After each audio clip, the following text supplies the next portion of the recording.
Hər kəsə salam. Bugün horizontallarla bağlı məsələ nümunələrinə baxırıq. Məsələləri keçməzdən əvvəl gəlin bir-iki təkrar eləyək. Bu konspektdə horizontallarla bağlı əsas terminlər qeyd olunub. Konspekti Telegram kanalımızdan əldə edə bilərsiniz. Gəlin biz keçək aşağı. Burada nisbi və mütləq hündürlük qeyd olunub. Bunların fərqi nədir? Mütləq hündürlük ərazinin dəniz səviyyəsindən olan hündürlüyüdür.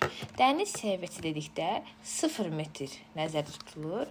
Yəni biz 0 metrdən ərazinin hündürlüyünü hesablayırıq. 2000 metr, 3000 metr fərq etməz. Yəni 0 metrdən hesablayırıq. Nisbi hündürlük isə coğrafi obyektin digər obyektə nəzərən hündürlüyüdür. Məsələn, bu dağın A nöqtəsinin B nöqtəsinə nəzərən hündürlüyü A ilə B-nin fərqini tapırıq, olur nisbi hündürlük.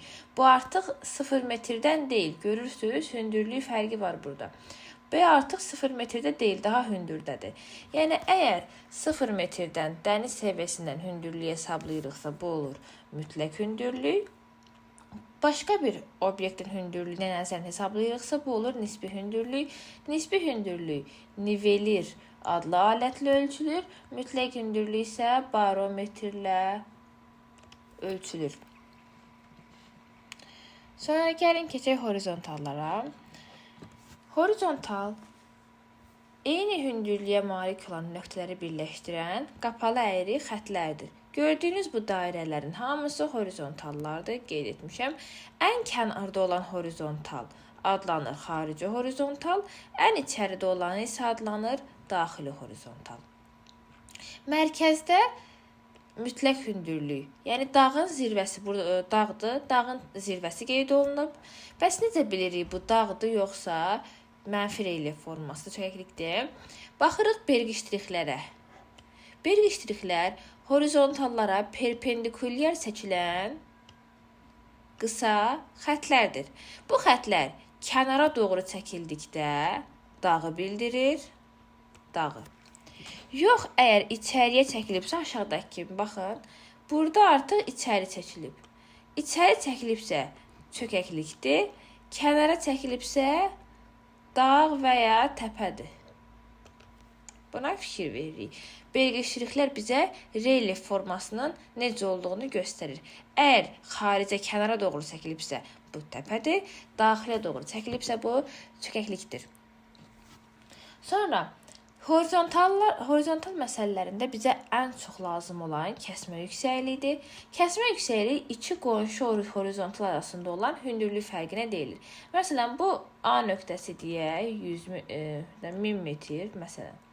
B nöqtəsi deyək 1500 metr. A ilə B-nin fərqi arada qalır 500 metr, yəni 1500 çıx 1000. Arada qalır 500 metr. Bu 500 metr olur bizim kəsmə yüksəkliyimiz. Yəni, iki qonşu horizontal arasında olan hündürlük fərqi. Və bu kəsmə yüksəklik digər horizontal arasında da belədir. Yəni, bura 500-dürsə, buradan burada 500 olacaq. Buradan burada 500 olacaq. 200-dürsə, hər biri 200 olacaq. Bu formada hündürlük artacaq və ya azalacaq. İndi gəlin aşağıya da baxaq. Baxın, təpənin hündürlüyü 159 metr göstərilib. Təpənin burada şəkli var. Horizontallara köçürdükdə biz bu formada istifadə edirik. Və horizontallar bir-birinə çox yaxın yerləşirsə, deməli bura çox meyillidir. Yox, əgər aralı yerləşibsə, az meyillidir. Şəkildə də görürük ki, şərq tərəfi daha dikdir, qərb tərəfi isə daha az meyillidir. Deməli, bu təpənin şərqi çox meyilli, qərbi isə az meyillidir. Aşağıda relyef formalarına aid nümunələr var. Baxın, hər birinə diqqətlə baxaraq, horizontala köçürülərkən hansı formada köçürüldüyünü buradan görə bilərsiniz. Gəlin, başlayaq məsələlərə. Birinci sual. Horizontala əsasən kəsmə yüksəkliyi neçə ola bilər? Bu, baxırıq, perqiştrixlər kənara doğru çəkilib. Deməli, bu, müsbət relyef formasıdır. Təpədir və xaricdən daxilə doğru hündürlük artacaq. Ən hündür nöqtəsi 99 metrdir və dəniz yazılıb. Əgər dəniz yazılıbsa, bu o deməkdir ki, birinci horizontal 0 metrdir. Bu onu bizə bildirir. Yəni, bunun ətəyi dəniz səviyyəsindən başlayır. 0 var, 99 var. 99 horizontalın üzərində deyil, zirvədir. Ara, fərqi tapırıq. 99-dan 0 çıxanda elə 99 eləyir. Arada neçədən kəsmə yüksəkliyi var? Baxaq, 1, 2, 3, 4 deyil. Yəni, çünki 4 olsaydı, gərək 99 özü də horizontaldan keçəydi. Amma 4 deyil. Ona görə 3 dənədən hesablayırıq. 99-u 3-ə bölək. 33 eləyir. 33. Amma biz 33 götürə bilmərik. 33 götürsəydik, gərək 99 bu horizontalın üzərində olaydı. Bu kəsmə yüksəkliyi 33 metrdən azca aşağıdır. Yəni 30 metrdir. Yəni 33-ü qoysam, gərək 99 bu horizontal. Baxın 0, 33, 66, 99. Gəldi bu horizontalın üstünə. Amma mənim 99-um zirvədədir, horizontalın üzərində deyil. Ona görə də 33 yaza bilmərəm. Amma 33-dən kiçik bir ədəd yaza bilərəm. Məsələn 30. Gəlin qoyaq yerinə, baxaq həqiqətən də 30 ola bilirmi? 0, 30, 60, 90. Bəli, 90-dan yuxarıda 99 ola bilər. Yəni, bir dənə də horizontal çəkilsəydi 120 gərək yazaydıq. Amma ehtiyac yoxdur, 90-da bizim horizontalımız bitir. Yəni, belə tapdıqdan sonra yerinə qoyub hesablasanız daha da əmin ola bilərsiniz. 0, 30, 60, 90 metr uyğun gəlir. Sonra 2-yə baxaq. A nöqtəsinin mütləq hündürlüyü 4050 metrdir. A nöqtəsi oldu 4050 metr. Belgişliyə baxın, yenə də bu dağdır. Dağ kənara çəkilib. Kəsmə yüksəkliyi 400 metrdir. Kəsmə yüksəkliyi, yəni iki qonşu horizontal arasında olan məsafə 400 metrdir. B nöqtəsinin mütləq hündürlüyünü və dağın nisbi hündürlüyünü müəyyən edin. B buradadır. Deməli, biz əvvəlcə gərək daxili horizontalı tapaq ki, daha sonra B-ni tapaq. Bu halda 4050-ni, yəni zirvəni kəsmə yüksəkliyə bölürsünüz. Daxili horizontal olmalıdır. 400-ə tam bölünən 4050-dən kiçik bir tam ədəd.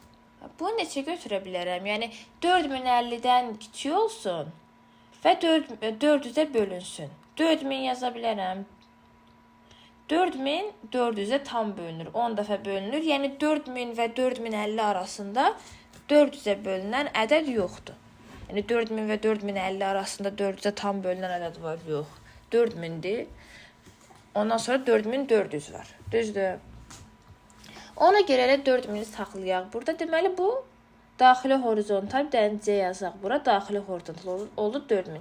Kəsmə yüksəkliyi 400 metrdir. 400 metrdən aşağı düşürük. Olur 3600, 3200, 1800, 1400.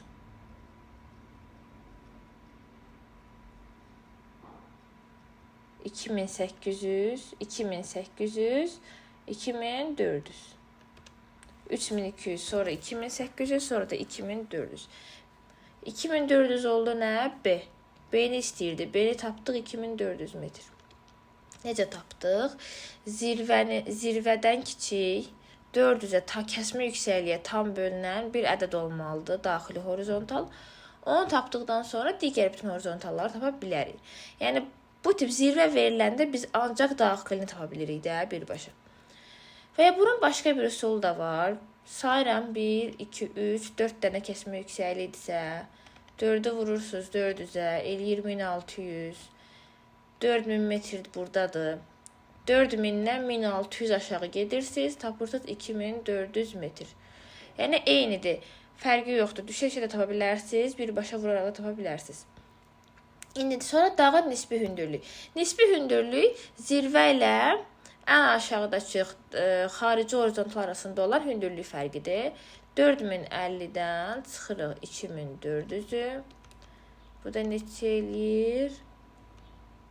1650 metr. Burada cavab oldu. B 2400, nisbi hündürlüyü 1650 metr, B variantı. Tutaq ki, məsələn, horizontal verib, yazıb 3010. 3010, kəsmə yüksəklik 300 verib. Artıq bu dağdırsa, əlbəttə ki, artıq daxili horizontal 3000-dən kiçik 300-ə bölünən tam ədəd, yəni 3000 bu formada qoyuruq. Burada 4050-dən kiçik 400-ə bölünən bizə lazımdır. Kəsmə yüksəkliyə tam bölünsün də. Ona görə 4000-i qoyduq. Yəni bu tip məsələlər bu formada həll olunur.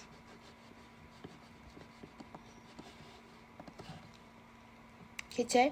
Mütləq hündürlüyü nə ilə ölçülür? Az əvvəl qeyd edilib, mütləq hündürlüyü barometrlə ölçülür. Nivelir nisbi hündürlüyü göstərir. Sonra 4-ə baxırıq. Kəsmə yüksəkliyi 90 metr olarsa, yəni A-dan B-yə 90 metr olarsa, A və B nöqtələrinin hündürlüklərini müəyyən edin. A və B yoxdur, amma ortada bir dənə 415 metri var. Yəni A ilə B-nin arasında 415 metr yerləşir. Horizontallar da kəsmə yüksəkliyə tam bölünməlidir. Yəni hansı iki ədəddir ki, 90-a tam bölünsün və 415 bunların arasında yerləşsin. Məncə dağdır, hündürlüyə doğru artır. Onda bura 450 olar, burada 360 olar da, düzdür. 360 90-a 4 dəfə bölünəcək, 450 90-a 5 dəfə bölünəcək və 415 də onların arasında yerləşəcək. Yəni digər variantlardan 90-a tam bölünəni yoxdur. Yəni horizontal kəsmə yüksəkliyə tam bölünməlidir, qalıqsız bölünməlidir. Bizə 415-i verib, əlbəttə ki, elə ədədlər götürməliyik ki, 415 bunların arasında yerləşsin. Ona görə də biz A-ya 360 deməliyik, B-yə də 450 deməliyik, C variantı.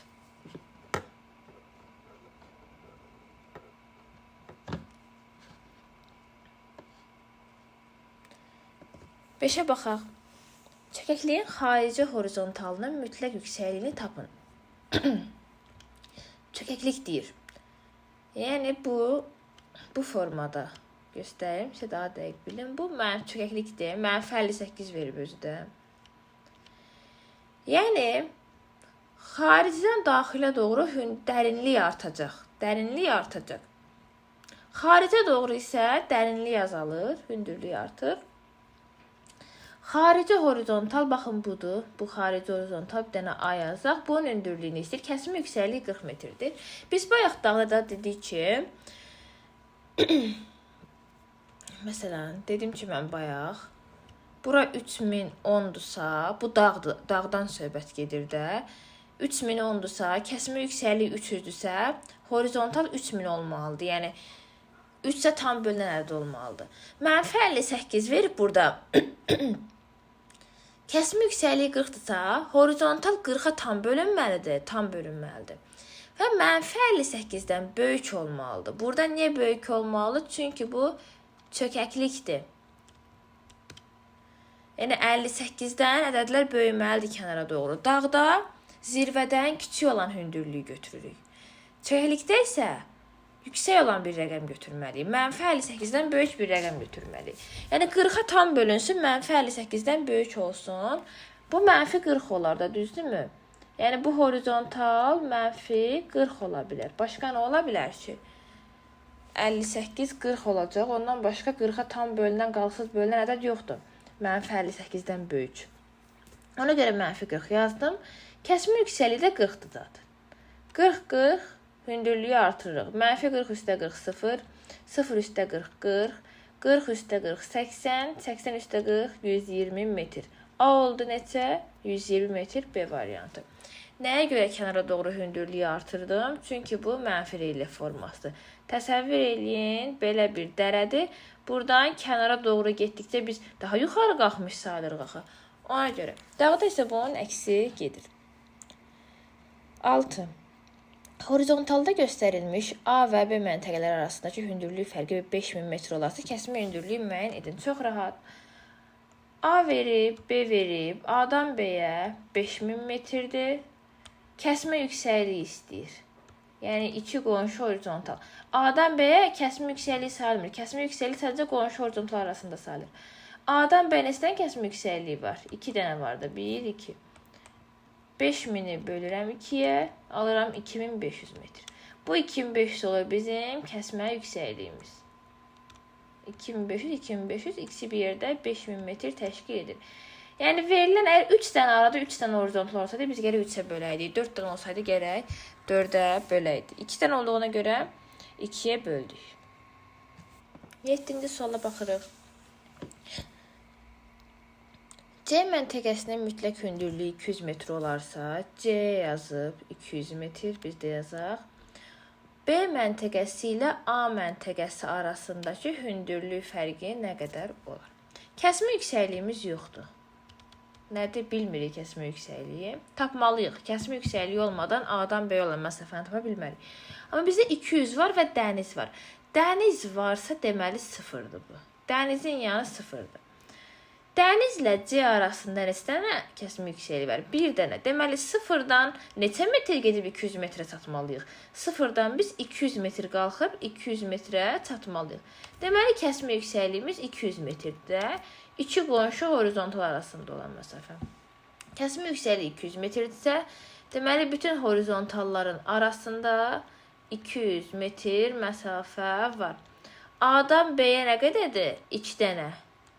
Bizə 2 dənə 200 lazımdır. A-dan B-yə 200 vur 2 və 200 də gəlir 200. A-dan B-yə tapırıq 400 metr C variantı. Necə tapdıq? Dəniz sıfırdır, C 200'dür. Fərqi tapdım kəsmə yüksəkliyi. Kəsmə yüksəkliyi 200 metrdirsə, A-dan B 2 dənə kəsmə yüksəkliyi gedir. 2 vur 200 olur 400 metr.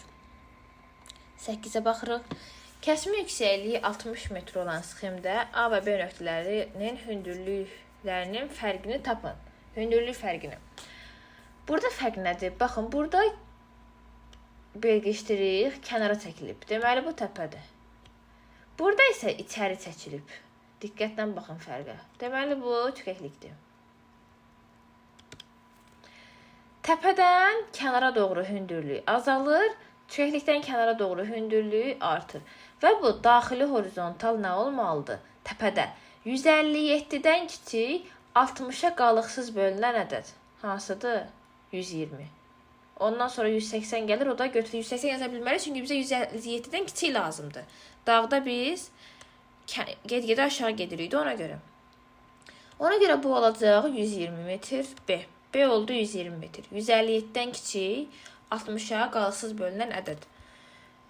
Çökəklikdə isə kənara getdikcə hündürlük artmalıdır. Yəni burada 157-dən böyük 60-a bölünən tam ədəd götürməliyik. Bu da olacaq 180. 150-dən böyük 60-a bölünən ən kiçik tam ədəd.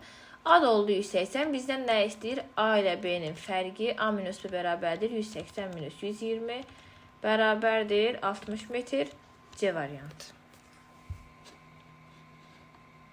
9-cu suala baxaq. Kəsmə yüksəkliyi 150 metr olarsa, A və B arasında neçə metr hündürlük fərqi olar?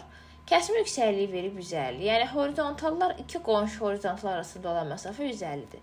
Dənizi verib, dənizi görürsə 0 yazırıq. Artıq 150 artacaq da, düzdürmü? Özü də kənara çəkilib horizontallar, ona görə də bu müsbət relyef formasıdır.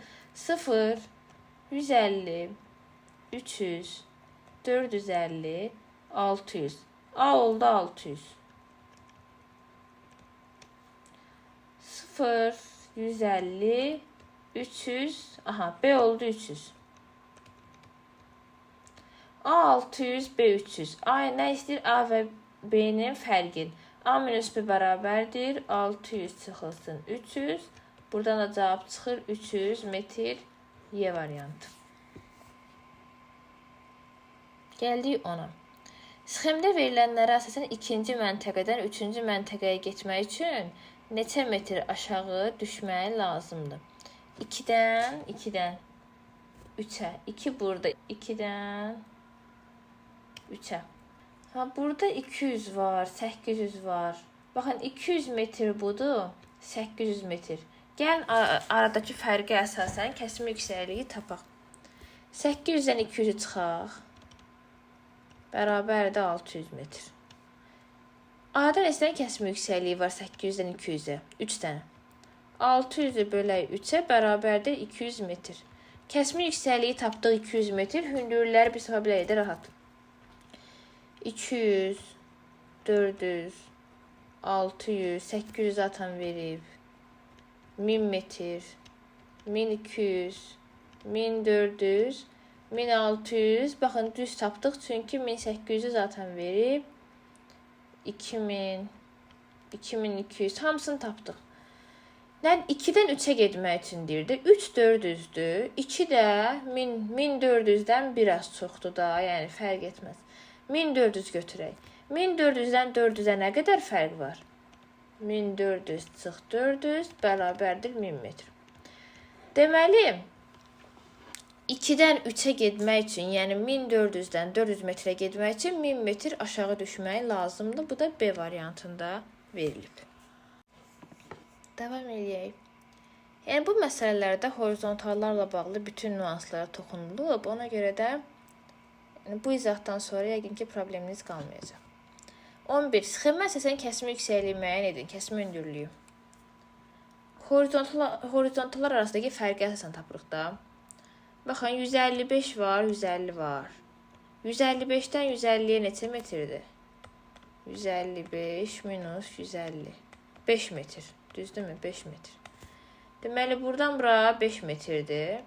Kəsmə yüksəklik sadəcə biridir. 2 horizontal arasında qalan məsafə. Arada neçə dənə var? 2 dənə. 5-i bölürük 2 bərabərdir 2,5 metr. Kəsmə yüksəkliyi oldu 2,5. Yəni, bu formada gedir də 150, 152,5, 155, 157,5, 160. Yəni, 2,5 metrdən bir hündürlük artır horizontallarda və yerinə qoyduq, gördük ki, həqiqətən düzdür. Bizdən də kəsmə yüksəkliyi istəyir. 2,5 metr A variantı. 12. Qonşu horizontallar arasındakı hündürlük fərqi necə adlanır? Baxın, qonşu horizontal arasındakı hündürlük fərqi. Bir-birinin yanında olanlar qonşu adlanır. Bu ikisi arasındakı hündürlük fərqi nə idi? Kəsmə yüksəklik və kəsmə hündürlük fərqi yoxdur. A variantını götürürük. 13-ə baxırıq. Uyğunluğu müəyyən edin. Horizontal kəsmə yüksəkliyi belgişdirir. Digər adı izohipsdir. Bu horizontala gedir. Nəyə görə izohipsdir? Burada baxın bura. Horizontal nədir? Bu dairə. Horizontal mütləq hündürlüyü eyni olan nöqtələri birləşdirən qapalı ayrı xətlərdir. İzoxətlərdə var məsələn izoterimlər, izobatlar, izobarlar. Onlardan biri də izohipslərdir. İzohips, hips hündürlüyü deməkdir. Hündürlüyü göstərir. Bunun digər adı da horizontaldır. Yəni siz horizontal görsəz, izohips görsəz eyni termindir. İzohips oldu horizontal. Biri A. Səthin müsbət və ya mənfi relyef forması olduğunu müəyyən etmək olur. Mənfi və ya müsbət bu deməkdir ki, yəni biz buna baxanda bilirik, bu dağdır, yoxsa dərədir, çökəklikdir. Bunu da nəyə əsasən bilirik? Belgişdirikə əsasən bilirik də, kənara çəkilsə dağdır, içəriyə çəkilsə dərədir. Deməli, onda belgişdirik oldu B. İki qonşu horizontallar arasındakı hündürlük fərqi kəsmə yüksəkliyidir. Mütləq hündürlükləri eyni olan nöqtələri birləşdirən xəyali xətlərdə, bu da horizontal, yəni izohips. Mütləq hündürlüyü eyni olan nöqtələri birləşdirən xətlər. A, D, C, B. Harada var? B variantında. 14-ə baxaq. C məntəqəsinin mütləq hündürlüyü 1000 metr olarsa, C-ni verib 1000 metr. A və B arasında neçə metr olar? Aynən bir-birinə qonşudur, baxın. Yəni, kəsmə yüksəkliyi tapsaq elə A və B arasındakı məsafəni tapmış oluruq. Dənizə baxırıq, dənizə 0 qoyuruq. 0-dan 1000-ə neçə dənə kəsmə yüksəkliyidir? 1, 2, 3, 4 dənə. Hündürlük fərqinə fikir vermin, əsas siz baxın xətlər arasında olan məsafəyə. 1000 çıx 0 bərabərdir 1000 metr. Bu bərabərdir 1000 metr. 1000-i də bölürəm 4-ə. Alıram 250 metr. 250 metr kəsmə yüksəkliyidir. İki qonşu horizontal arasında hündürlük fərqi. 0-dırsa 0-dan sonra 250 gələcək. Sonra 500 gələcək. İndi yoxlayaq 1000 düz gəlir ya yox. 500-dən sonra 750. 750-dən sonra nədir? 1000. C oldu 1000. 1000-dən sonra yenə 250. 1250. B gəldi 1500. Sonra 1750. A ilə B-ni tapmağa ehtiyac yox idi. Biz tapdıq da. Yəni A ilə B arasında olan məsafə ilə kəsim yüksəkliyə bərabərdir. Olacaq 250 metr. C variantı. 15-ci suala davam edirik. Horizontallar əsasən A və B nöqtələrinin hündürlüklərini müvafiq olaraq müəyyən edin. Kəsmə yüksəkliyi bizə verib 40 metr. Və tapaq. Bir çökəklikdir. Bir güclülük əsasən biz bunu bilirik. 2 də təpə və ya dağ fərqi, yəni müsbət relyef formasıdır. Aha. Daxili horizontalı tapmaqla biz digər horizontalların hündürlüklərini tapa bilərik. Əvvəldə daxili horizontalı tapmalıyıq. Mənfi 23 bizə lazımdır ki, mənfi 23-dən böyük olan, çünki çökəklikdə artırırıq kənara doğru. Mənfi 23-dən böyük olan 40-a qalıqsız bölünən ən kiçik tam ədəd hansıdır? 0 metr olarmı? 0 metr. Bəzən çalışırlar, uşaqlar buna 40 metr deyirlər, yəni mənfi 23-dən sonra xeyr. Burada qayda var ki, bu hal yaşanarsa, yəni mənfidə bir bölünmə olmazsa, əvvəlcə 0 yazırıq, sonradan artırırıq. 0 metr, ondan sonra olacaq 40 metr, sonra da olacaq 80 metr. B-yə baxaq.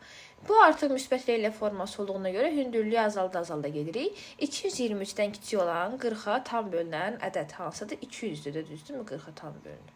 Sonra azalda gedirik. 160, 120.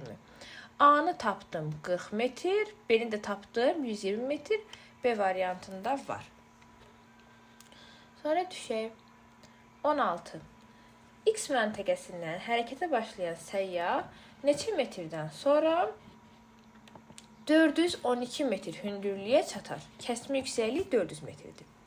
Kəsmə hündürlüyü 400 metrdir. Daxili horizontal, yəni X-in özü, onu tapırıq. 422 metr. Baxın, bu da belgəcələ kənara doğru çəkilib. Deməli, bu müsbət relyef formasıdır. 422-dən kiçik, 400-ə tam bölən ədəd hansıdır? 400-ün özü, düzdürmü? 400-ün özü. Yazdım 400 metr. Və deyir ki, x oldu 400. Bu 400 x-dir. Çünki onun üzərindədir. Və deyir ki, səyyah x-dən, yəni 400-dən neçə metr getsə 412-yə çatar. Ona görə 412-dən 400-ü çıxıram. Alıram 12 metr. Deməli, 400-dən 412-yə getmək üçün 12 metr bizə lazımdır. Oldu D variantı.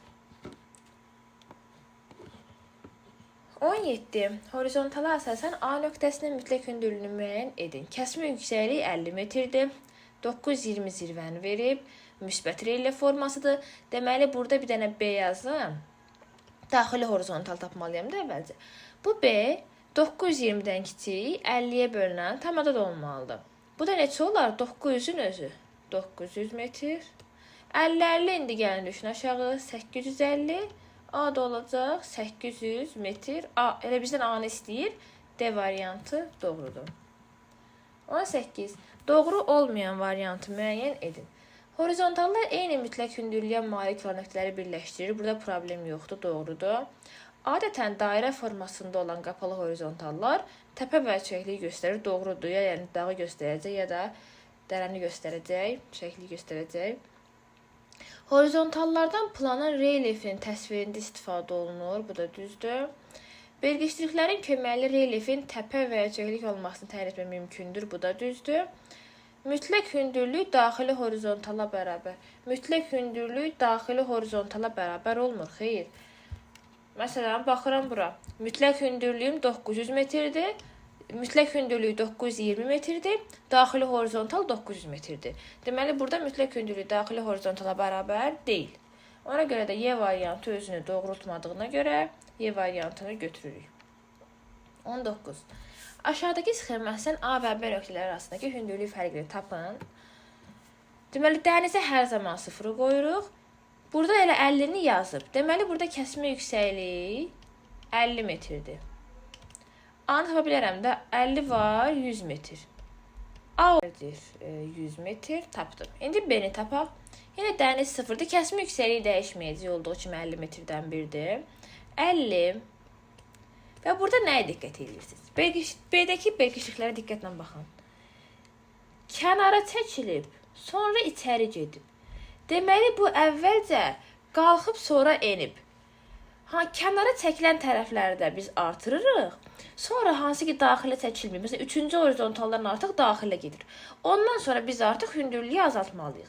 50-dən yenə 50 metrdir. Kəsmə yüksəkliyi 50-dir. Çünki digərində də 50 idi.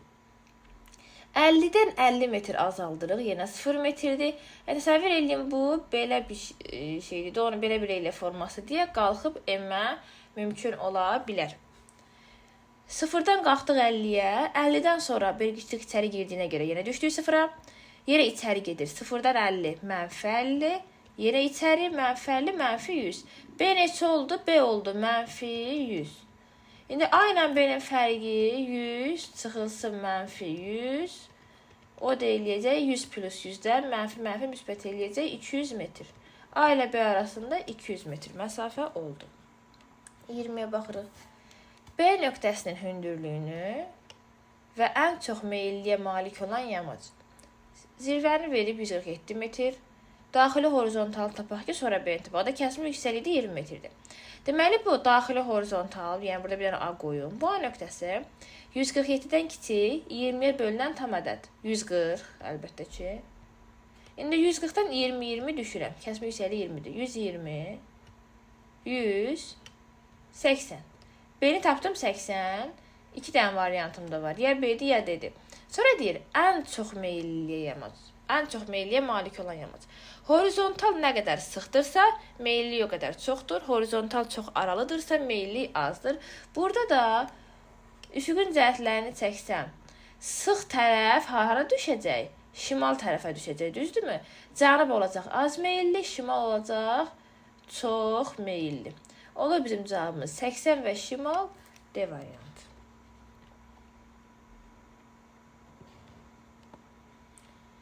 21. Sxema aydın əlamətləri müəyyən edin. A, B, C var. C-nin mütləq hündürlüyü A-dan aşağı, B-dən yuxarıdır. Baxaq. A 20-dir. C 30-40 arasıdır. B 50-dir. Sizcə C A-dan aşağıdır? Xeyr. C A-dan yuxarıdır. A 20-dir. B 35-dir hardasa. B-dən isə aşağıdır. Yəni birinci variantımız yanlışdır. Təsvir. Sonra deyir, A, B, C yamacın eyni istiqamətindir. Bəli, A və A, B, C yamacın eyni istiqamətində yerləşir. 2-ni götürürük. 3-də C məntəqəsinin mütləq hündürlüyü 30-dur. Yanlışdır. C 30 olsaydı, C-ni gərək 30-un üstündə yazaydılar. Amma orada yazmayıblar. Ona görə biz onu 30 götürə bilmərik. 4-də C məntəqəsi A və B-dən eyni məsafədədir. Bəli, gördüyünüz kimi tən ortada A və B-dən eyni məsafədədir. C-nin mütləq hündürlüyü A-dan yuxarı, B-dən aşağıdır. Tamamilə doğrudur. Baxın, C A-dan yuxarıdır, B-dən isə aşağıdır. 6-da A, B, C-nin yerləşdiyi sahədə yamac eyni hündürlükdədir. Xeyr, baxın, yamacların hündürlükləri müxtəlifdir. Dəyişir, horizontallar əslən dəyişir. 6-nı da götürə bilmərik. 2, 4, 5, B variantı. 22. Kəsmə yüksəkliyin 35 metr olduğunu bilərək, K horizontalının mütləq yüksəkliyini hesablayın. Kəsmə 35-dir verib. Bu çəklikdir. Kənara doğru hündürlüyü artırırıq. Yəni, burada bir dənə A nöqtəsi qoyum, yəni daxili horizontal. Bu, 325-dən böyük 35-ə bölünən tam ədəd olmalıdır. Bu da 350 olacaq, böyük ehtimal. Ondan başqa olmayacaq. Ona görə A-ya 350 yazdım. İndi K-nı rahat tapa bilərəm də. 2 dənə kəsmə yüksəkliyi var. İndi K-nı tapmaq üçün 35 artırmalıyam. Və yəni 350 üstə 35, üstə 35 də yaza bilərəm. Və ya 35-i vuraram 2-yə, alaram 70 metr. Nəyə görə 2? Çünki 2 dənə A-dan K-ya 2 dənə kəsmə yüksəkliyi bizə lazımdır. Sonra 350-nin üzərinə gələrəm 70-i, alaram 420 metr. K nöqtəsi oldu 420 metr A variantı. 23. Çayın axın istiqamətini müəyyən edir. Baxırıq çaya. Çay hansı istiqamətdən axır? Şimal-şərqdən. Baxın, 250-200. Çay həmişə hündürdən aşağıya doğru axacaq. Şimal-şərqdən gəlir cənub-qərbə doğru. Şimal-şərqdən cənub-qərbə doğru gəlir. C variantı. 24. Çəkikliyin daxili horizontalının mütləq yüksəkliyini tapın. Daxili horizontal, yəni elə 58 ilə əhatə olan horizontal istəyir. Mənfi 58 verib, dərinliyi, kəsmi yüksəkliyi 50-dir. Bizə lazımdır ki, mənfi 58-dən böyük olan 50-yə tam qalıqsız bölünən ədəd hansıdır? Mənfi 50. 58-dən böyük. Mənfi 58-dən böyük, mənfi 50. Elə bunu istəyir. Əgər digərlərinin hündürlüyünü istəsəydi, 50-50 düşərdi. 0, müsbət 50, 100, 150. Bizə sadəcə daxili horizontal lazımdır. Onun da hündürlüyü mənfi 50-dir. Y variantı. 25-ə baxaq. Horizontallarla təsvir edilmiş dağın dəniz səviyyəsində yerləşdiyini nəzərə alaraq A nöqtəsinin mütləq hündürlüyü, yüksəkliyini və B nöqtəsinin zirvədən neçə metr aşağı olmasını müəyyən edin. Zirvəni verib, bir də bizə bir dənə 800 metr verib. Kəsim yüksəkliyimiz yoxdur. Biz əvvəlcə bunu tapmalıyıq ki, kəsim yüksəkliyi neçə metrdir? Verib, yox, kəsim yüksəkliyi verməyib. Onu tapmalıyıq. Bizə deyir ki, dağ dəniz səviyyəsində yerləşir. Yəni, ətəyi dəniz səviyyəsindədir. Dəniz səviyyəsi sözünü gördünüzsə, ən aşağıya 0 yazın. Yoxdursa, yox ha. Dəniz səviyyəsi yoxdursa, yaza bilmərik. 0-dan 800-ə kəsim yüksəkliyi rahat tapa bilərik də. 2 dənə kəsim yüksəkliyi var. 800-dən 0-ı çıxırıq 800, onu da bölürəm. 2-yə kəsim yüksəkliyi tapıram 400 metr. İndi yoxlayaq 0, 400, həqiqətən də 800-ə gəlib çatırıq. Sonra bu olacaq 1200 A. Ayət A-nı tapdıq. Kəsmi yüksəkliyi 400 olduğuna görə 800-ün üzərinə 1200 gəldi. 800 üzərinə 400 gəldi. A-nı tapdıq 1200. Bir dənə D variantında var. Gəlin, baxaq 590-ı tapa bilirik ya yox. Deyir, B-nin zirvə, B neçədir? B-ni tapmışıq da 400. Həmin horizontaldır. B 400-dür. Deyir ki, bu B, yəni 400, zirvədən, zirvə 1990-dır. Bundan neçə metr aşağıda yerləşir? 1990-dan çıxırıq 400-ü, tapırıq 1590 metr. Həqiqətən də D variantımızda var. 26. Kəsmi yüksəkliyi 200 metr olarsa, çökəkliyin dərinliyini tapın. Mənfi relyef forması olduğuna görə kənara doğru hündürlüyü artacaq. Yəni, bizə buradakı daxili horizontal olmalıdır 225-dən böyük, 200-ə bölünən tam ədəd. Bu da 400-dür. 200-ü götürə bilmərəm, çünki 225-dən kiçik idi. Yəni, çökəklikdə get-gedə aşağı gedə bilmərəm, yuxarı getməliyəm. Tapdım 400. Sonra dərinliyi tapmaq üçün kəsmi yüksəkliyi 200-dür. 200 artırırıq 600, 800 metr. Dərinliyi tapmaq üçün də 800-dən çıxıram ən dərin nöqtəni 225-i. Bu da bizə verir 575 metr. C variantımızda var. 27. Xəritə sxemdə A və C məntəqələri arasındakı hündürlük fərqi 90-dır. A-dan C-yə 90-dır. B-nin hündürlüyünü istəyir. 5 suala. Kəsmi yüksəkliyi tapaq. A-dan C-nin istəyən kəsmi yüksəkliyi var. 3 dənə. 90-ı bölürük 3-ə. Alırıq 30 metr. Dəniz 0, A 30, 60, B 90, C-də 120 metr. Bizdən B-ni istəyir. Tapdıq ki, B 90-dır. D variantı. 28. Sxemdə A nöqtəsinin mütləq hündürlüyü 3000-dir. A zirvə deyil ha. Siz nöqtəyə baxın. A hansı nöqtədir? Horizontalın üstündədir. Nöqtə əgər A-nın yanında olsaydı, onda zirvə olardı. Amma A-nın yanında deyil, horizontalın üzərindədir. Nöqtəyə 3000 yazıram. Kəsimi yüksəkliyi 300-dür. B-nin hündürlüyü çox rahat. 300 gedirik aşağıya. Yəni 4 dənə kəsimi yüksəkliyidirsə 300-ü vurursunuz 4-ə bərabərdir 1200 metr. 3000-dən də 1200-ü çıxırıq, tapırıq 1800 metr. Oldu A variantı. Gəlin doğruluğunu yoxlayaq da. 3000-dən 300 düşək aşağı. 2700, 2400, 2100, həqiqətən də B oldu 1800 metr. Doğrudur. Gedək 29-a. Kəsim yüksəkliyi istəyir bizdən. Çay gedirsə arada, çayın sağ tərəfi də, sol tərəfi də hündürlüyü eynidir. Yəni, çayın yanındakı horizontal 475 deyil, bu da 475 olmalıdır. Ondan sonra nə var ki tapmağa? 550 ilə 475-i çıxırıq. 550 çıxılsın 475. Bu bizə verəcək 5, 7, düzdür? 75. Deməli, 75 metrdən 3 dənə kəsmə yüksəkliyi gedir. 75-i də bölürük 3-ə, alırıq 25 metr. Bu olur bizim kəsmə yüksəkliyimiz. Yəni, 25 metrdən bir hündürlüklər artacaq. Y variantı. Sonuncu suala. Kəsmə yüksəkliyi 150 metr olarsa, ətəyi 120 metr, zirvəsi 5300 metr yüksəklikdə olan dağı təsvir etmək üçün neçə horizontal lazım olar? Biz məsələdə çox vaxt uzağı 5-6 horizontal yazırıq. Burada baxın, 30-dan çox horizontal var. Bunların hamısını çəkmək olmaz. Belə olduğu halda, yəni elə bir reylə formasıdır ki, zirvəsi 5300-dür. Nə qədər horizontal gedir? Ən aşağıdakı 120-dir. Kəsmə yüksəkliyimiz də verib 150 metr. Belə olduğu halda zirvə ilə ətəyin fərqini tapırıq.